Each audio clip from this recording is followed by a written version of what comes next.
भारत को अंग्रेजों की दास्ता से मुक्त कराने हेतु हमारे देश के अनेक वीरों ने अपने प्राणों की आहुति हंसते हंसते दी। परंतु दुख की बात यह है कि ऐसे वीरों के योगदान को आज की पीढ़ी न के बराबर जानती है।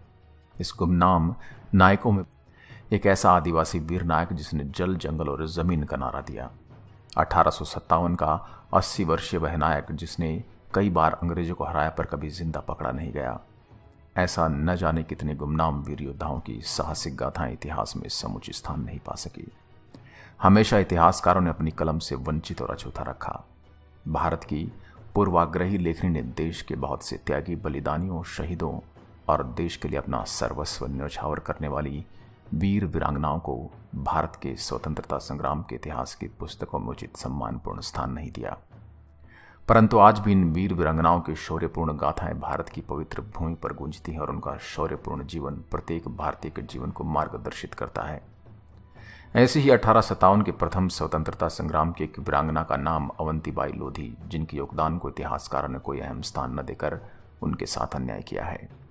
आज देश में बहुत से लोग हैं जो उनके बारे में नहीं जानते हैं, लेकिन इनका योगदान भी 1857 के स्वाधीनता संग्राम की अग्रणी नेता वीरांगना रानी लक्ष्मीबाई से कम नहीं है।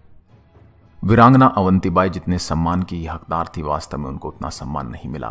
वीरांगना अवंतीबाई लोधी के अंग्रेजी शासन के विरुद्ध संघर्ष एवं बलिदान से संबंधित ऐतिहासिक जानकारी समकालीन सरकारी पत्राचार कागजातों में जिला गजेटियरों में बिखरी पड़ी हैं। इन ऐतिहासिक समकालीन सरकारी समाचार पत्र कागजातों में जिला गजेटियरों का संकलन और ऐतिहासिक विवेचना समय की मांग है। देश के केंद्र और मध्य प्रदेश सरकार को एक ऐतिहासिक जानकारी और सामग्री का संकलन करना चाहिए और उसकी व्याख्या आज के इतिहासकारों को करनी चाहिए। रानी अवंतीबाई लोधी का जन्म 16 अगस्त 1831 में हुआ था। रानी अवंतीबाई के पिता राव जुझार सिंह सिवनी जिले के मनकेहड़ी के जागीरदार थे। रानी अवंतीबाई का विवाह कम उम्र में ही रामगढ़ के राजा विक्रमाजीत के साथ कर दिया गया था। विक्रमाजीत बहुत योग्य और कुशल शासक थे, किंतु अत्यधिक धार्मिक प्रवृत्ति के होने के कारण वह राजकाज में कम, सत्संग एवं धार्मिक कार्यों में अधिक समय देते थे। उनके 2 पुत्र हुए, शेर सिंह और अमान सिंह। कम उम्र में ही पति स्वर्गवासी हुए तो राज्य का कार्यभार रानी अवंतीबाई के कंधों पर आ गया। अवंतीबाई द्वारा राजकाज करने का समाचार पाकर गोरी सरकार ने 13 सितंबर 1851 को रामगढ़ राज्य को कोर्ट ऑफ वाइस के अधीन कर राज्य प्रबंध के लिए एक तहसीलदार नियुक्त कर दिया। 1857 की क्रांति में ब्रिटिशों के खिलाफ साहस भरे अंदाज से लड़ने और ब्रिटिशों की नाक में दम करने के लिए उन्हें याद किया जाता है।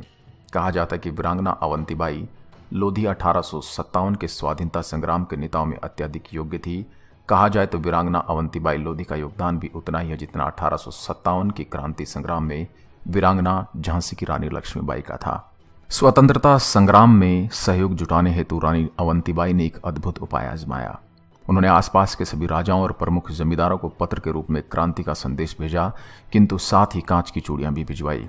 उस चिट्ठी में लिखा था, देश की रक्षा करने के लिए तो कमर को सुया चूड़ी पहनकर घर में बैठो। तुम्हें धर्म ईमान की सौगंध जो इस कागज का सही पता बैरी को दिया।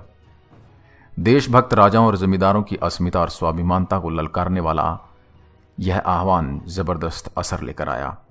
रानी के साहस और शौर्य की सराहना करते हुए बुंदेलखंड के अधिकांश राजाओं ने उनकी योजना अनुसार अंग्रेजों के खिलाफ विद्रोह का झंडा खड़ा कर दिया। जगह जगह गुप्त सभाएं हुई, सर्वत्र क्रांति की ज्वाला फैल गई। रानी ने अपने राज्य से कोर्ट ऑफ वार्ड्स के अधिकारियों को भगा दिया और राज्य एवं क्रांति की बागडोर अपने हाथों में ले ली। महारानी अवंतीबाई लोधी ने सन 1857 के स्वतंत्रता संग्राम में अंग्रेजों से खुलकर लोहा लिया था और अंत में भारत की स्वतंत्रता के लिए अपने जीवन की आहुति दे दी थी। 20 मार्च 1858 को इस वीरांगना ने रानी दुर्गावती का अनुकरण करते हुए युद्ध लड़ते हुए अपने आप को चारों तरफ से घिरता हुआ देख स्वयं तलवार भोंककर देश के लिए अपने जीवन को बलिदान कर दिया। जब रानी वीरांगना अवंतीबाई अपनी मृत्युशैया पर थी, तब इस वीरांगना ने अंग्रेज अफसर को अपना बयान देते हुए कहा कि ग्रामीण क्षेत्र के लोगों को मैंने ही विद्रोह के लिए उकसाया, भड़काया तथा मेरी प्रजा बिल्कुल निर्दोष है। ऐसा कर वीरांगना अवंतीबाई लोधी ने हजारों लोगों को फांसी और अंग्रेजों के अमानवीय व्यवहार से बचा लिया। मरते मरते ऐसा कर वीरांगना अवंतीबाई लोधी ने अपनी वीरता की एक और मिसाल पेश की। धन्य है वह वीरांगना जिसने एक अद्वितीय उदाहरण प्रस्तुत कर 1857 के भारत के प्रथम स्वाधीनता संग्राम में 20 मार्च 1858 को अपने प्राणों की आहुति दे दी।